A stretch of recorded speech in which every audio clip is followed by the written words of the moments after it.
Hey, good morning, friends. Mark Holmes here with my buddy Cowboy Joe Boo. And as always, thank you guys for watching, commenting, and subscribing to the Joe Boo Sports Report. Without you guys, this literally does not work.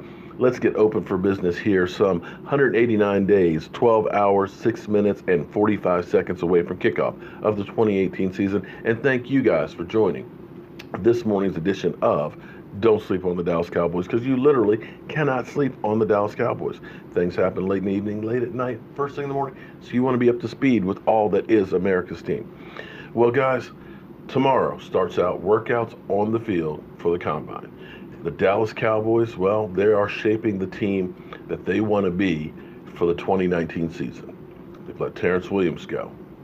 They've made an offer to DeMarcus Lawrence. They've let Cole Beasley know, we want you back in the fold. They've talked about Allen Hurns, wanting to bring him back. They've talked about Sean Lee. So you can start seeing how they're actually trying to keep this team together. The thing I think that's interesting, and Jason Garrett addressed Randy Gregory and David Irving situations yesterday. The thing that I feel like with this Cowboys team, which I think is going to do them well, is their family. And it's kind of like it's us against the world. And here's where you see this more than anything else. When Jason Garrett was asked about Randy Gregory, this is the quote. Let me read it out to you. Our eyes were wide open about Randy Gregory's situation was when we drafted him. We fully support Randy. Randy is a good young man. He has had some issues that he has been dealing with. He has tried to deal with those issues head on from day one. He has spent a lot of time getting professional help for his issues. He has worked very hard. He is seriously minded about trying to get back and to be an established football player. He did a really good job for us this year and working through a lot of different obstacles. Unfortunately, he has had a setback and he will not be going with us for the near term. But we will continue to support him. He is a good young man. He has worked very hard to try to address some challenging issues. And our minds were wide open from the onset. We will continue to try and support him and provide a good structure for him to be at his best.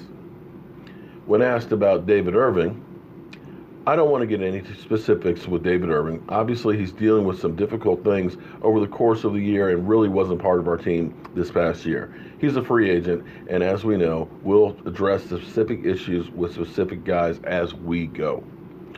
That's night and day different. Totally night and day different. That is, Randy Gregory is a family member that's got some problems, and we're there to support him. David Irving, well, he's not here. He's not part of us.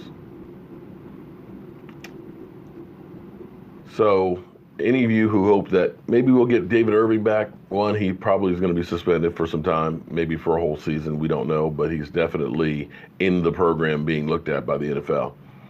But I'm not sure he really has his mind focused on football. And here's the thing that's crazy.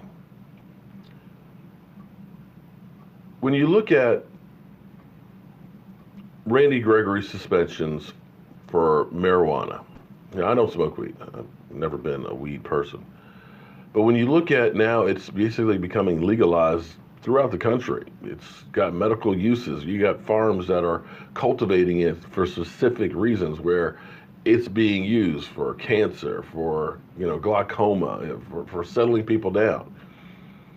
And when you think about as much suspended time he's had, and has never been belligerent, never been drunk driving, never assaulted anybody, never sexually assaulted, domestic abuse, none of these things.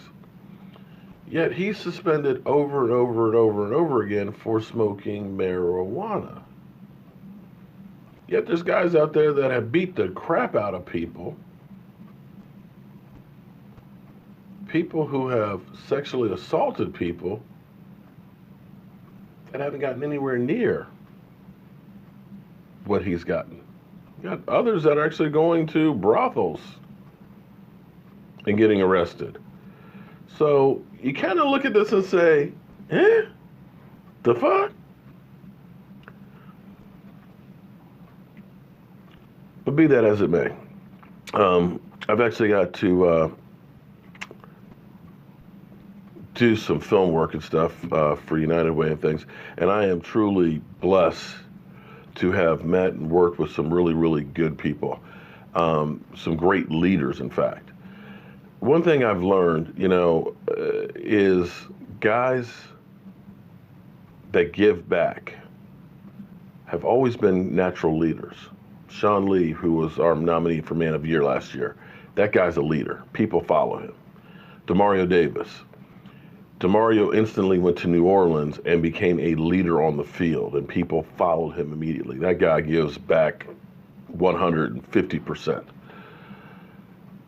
You have got Jason Witten, another guy, great guy on and off the field. They're leaders of men. They have it. They understand what it takes to be in charge. There's a lot of great players out there that are piss poor in leadership, where they have an attitude where it's all about me, me, me, me, the hell with you guys. And people play, but it's not like, you know what, I ain't going to bat. I'm not going to hell and back for that guy. There's some quarterbacks out there I can tell you about that nobody likes.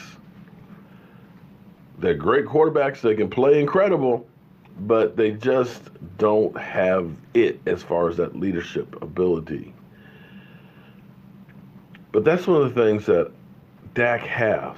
And that's when I've always told you that I believe in that guy, because he has that it factor. You can't measure it.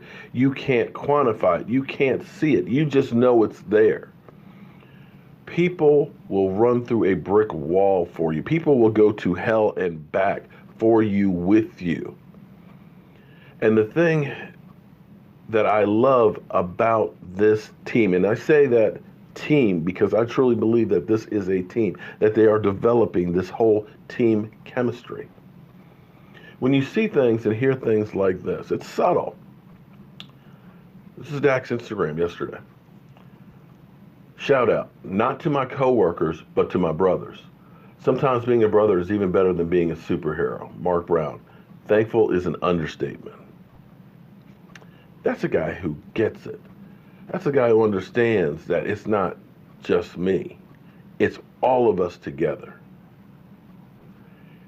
And that's when it's the fourth quarter.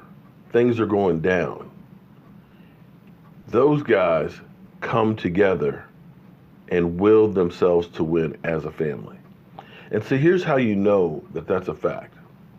When this team was 3-5, that's the time that the ugliness comes around.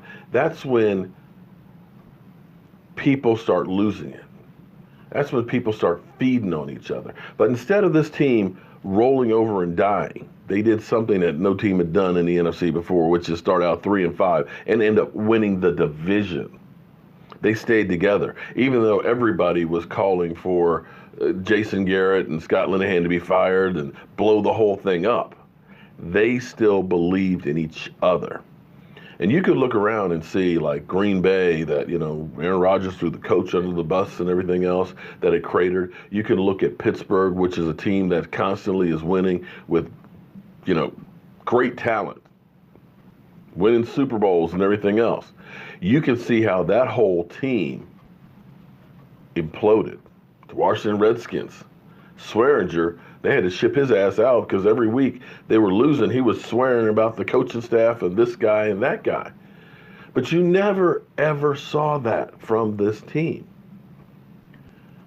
These guys truly feel like a family. You see them, like last year, the fishing trip, where they should have had a bigger boat. Here it is, this little boat, and you can see all these big-ass guys, and you think that sucker's going down. You can see with the offensive line going out to eat every week together that this group is a family of guys. And that's where, people will say, oh, let's go get, A, B, and stuff. It's like, no, you don't want that cancer to mess up with the chemistry of the family and things. Because they have the mentality that it's us against the world. And when you go against the family, you got a hell of a lot to beat. But it goes back to leadership. Dak is a guy that gives on and off the field, 100%. And he's got that leadership it quality. And I'm very, very blessed to be able to meet and actually do some things with these people. And I wish they would cover more of the great things that these guys do as opposed to anything bad that ever happens from them. Because these guys are actually out there changing lives. So with that being said, guys, I need to get my equipment together and get ready to roll on out here. But I will be back, of course, with any news that comes up from the Combine. I believe Jerry Jones will be speaking today, and it'll be interesting to see what Jerry says. But remember, Jerry is like the dog whistle. Jerry's over here getting all the attention and everything. You know, he's got everybody going off on the wild goose chases. We're talking about the Johnny Manziels and everything else, when the real work is actually being done over here with Stephen Jones and Will McClay and all of that. Jerry Jones is a smoke and mirrors. The substance is over here. So I've really heard all I need to know from Stephen Jones. But as always, friends, I want to thank you guys for watching, commenting, and subscribing to the Joe Boo Sports Report. Don't forget, I do have the second channel, and I'm beginning to do more and more stuff on there. I've been doing a little bit of live streaming during the day because people have been wanting to see me working in the workshop on the new locker that's going on here and things. And I actually have a couple pieces that are coming in to kind of help make the studio a little bit better and things. So I may end up starting to do that woodworking and stuff on I have a channel that was my woodworking channel. May just do like live stream while we're working during the day. So if you want to see that, then you can just see that, and doesn't necessarily have to interfere with the other channel. But check out Cowboy Joe Boo as well. It's just hit 28,000, so thank you guys. And we're over 13 over here, so wow. Thank you guys for all that you do. I'm Mark Holmes, and I'll see you soon.